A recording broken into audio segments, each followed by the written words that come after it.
Assalamualaikum warahmatullahi wabarakatuh. Salam jumpa dengan saya Siswoyo di Sisko Media YouTube channel.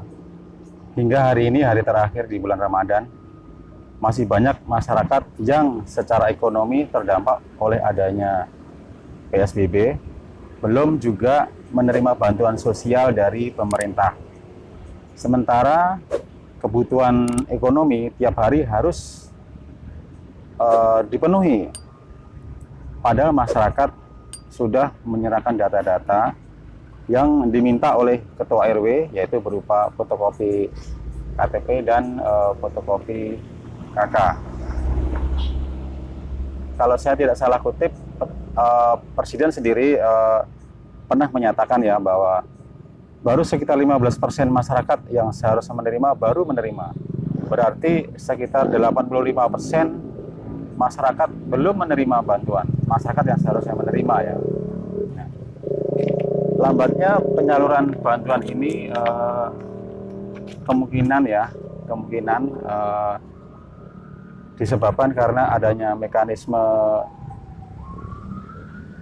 verifikasi, artinya jadi data yang sudah masuk itu harus diverifikasi dulu, sehingga prosesnya cenderung sangat lama atau lambat.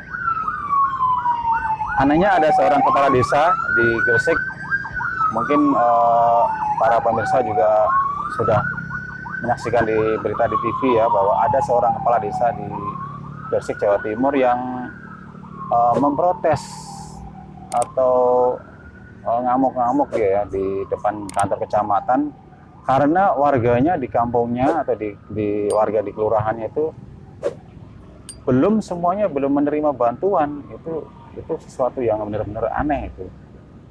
Dan ini merupakan suatu bukti ya bahwa pemerintah itu kewalahan dalam menangani krisis manajemen terkait dengan pendistribusian bansos terhadap masyarakat yang terdampak COVID-19. Nah, kondisi ini yang mungkin ya dalam beberapa hari terakhir memicu masyarakat mengabaikan PSBB. Selain ya memang momentumnya memang berdekatan dengan Lebaran atau persiapan menghadapi Lebaran ya.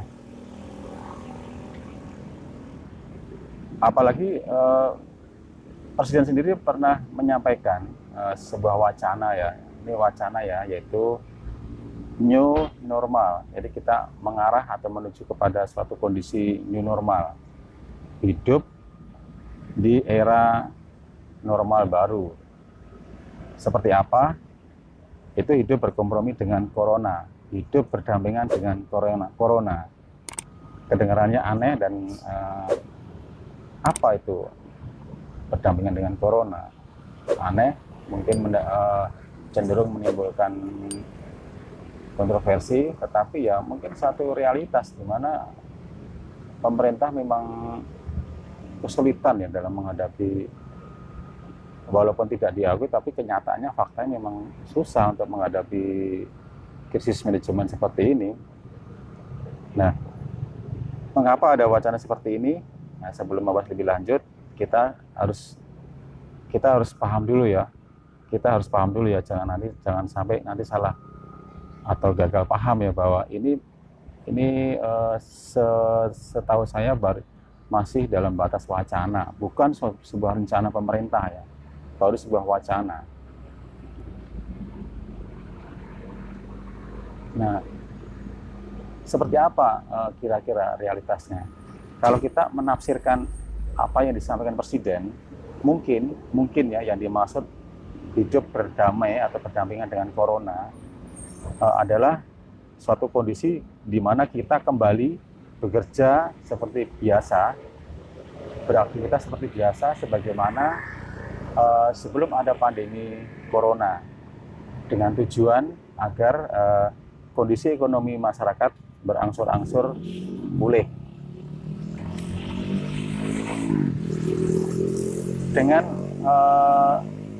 Dengan kondisi new normal atau era baru, berarti konsekuensinya PSBB diperlonggar atau direlaksasi. Dengan demikian masyarakat bisa bekerja seperti biasa, sebagaimana belum ada wabah corona. Apakah bukan berarti hal itu berisiko terhadap semakin ganasnya penularan virus corona? Mungkin iya, mungkin bisa jadi iya, bisa jadi tidak. Hal itu akan tergantung pada kesiapan masyarakat kita.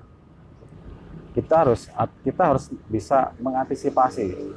Jadi secara mandiri masyarakat harus mengantisipasi atau mencegah penularan tersebut, penularan virus corona ini dengan cara-cara yang selama ini sudah disosialisasikan, yaitu dengan secara disiplin, secara tertib disiplin, mematuhi protokol kesehatan. Kendala yang dihadapi masyarakat atau dihadapi oleh kita semua, mengapa penularan begitu melaju terus, itu adalah karena kurang tertibnya masyarakat. Ya, makanya nanti apabila era baru ini benar-benar diterapkan, maka mau nggak mau kita masyarakat sendiri yang harus berdisiplin untuk mematuhi protokol kesehatan. Seperti misalkan cuci tangan, pakai masker, menjaga imun tubuh, kemudian juga menjaga jarak dengan orang lain ketika kita berada di luar rumah. Itu yang mau nggak mau harus disiplin. Nah, pada situasi ini kita mau tidak mau akan dihadapkan pada sesuatu yang disebut dengan herd immunity atau HI atau HI, di mana keselamatan masyarakat, keselamatan rakyat dalam menghadapi pandemi virus corona diserahkan pada rakyat sendiri, di mana imunitas diperoleh secara alami, dan siapa yang imunitasnya kuat, dialah yang akan bertahan hidup. Nah, bagaimana? Setuju? Nah, yang pasti mau nggak mau kalau memang itu akan diterapkan, kita harus siap ya. Yang mungkin yang jadi pertanyaan adalah bagaimana kita bisa mendapatkan imun itu, yang imun atau antibodi atau kekebalan supaya kita bisa tahan terhadap penularan virus corona. Yang pertama tentunya dengan vaksin ya. Dengan penelitian vaksin. Namun sejauh ini Bio Farma, sebuah perusahaan BUMN yang dimiliki oleh pemerintah kita, yang memproduksi vaksin yang berlokasi di Bandung, Pasteur Bandung ya. Sejauh ini belum bisa memproduksi vaksin. Mungkin baru tahap penelitian ya, mungkin masih dalam tahap penelitian. Mudah-mudahan paling lama setahun. Syukur-syukur kurang dari setahun sudah bisa diproduksi. Kalau bisa diproduksi ya kita bisa bisa menggunakan vaksin untuk menangkal virus corona. Dan kalau itu belum ada, kemungkinan yang kedua, sejauh itu belum ada, maka cara yang kedua yang harus dijalanin adalah dengan membiarkan orang-orang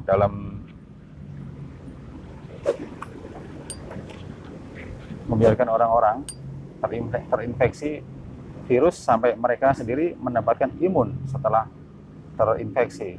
Ini nggak tahu ini bisa kuat apa nggak yang terinfeksi ya. Nah, artinya memang orang kalau sudah pernah terinfeksi itu akan mendapatkan antibodi dengan sendirinya atau mendapatkan imunitas secara alami. Nah, kalau semuanya bisa mendapatkan kekebalan secara alami, maka akan dengan sendirinya itu virus itu akan hilang dengan sendirinya. Nah, apabila nantinya itu Indonesia menerapkan herd immunity, maka kegiatan yang selama ini kita tinggalkan, kita hanya di rumah saja. Semua tempat pekerjaan, sekolahan, kampus ditutup, maka bisa PSBB dilonggarkan, sekolah dibuka, kampus dibuka, perkantoran dibuka, pusat perbelanjaan dibuka, transportasi juga bisa beroperasional. gitu. Sehingga pertumbuhan ekonomi akan bisa bangkit lagi gitu. Berisiko, oh tentu saja berisiko. Ini mungkin suatu kondisi yang mana tidak mau harus kita ambil.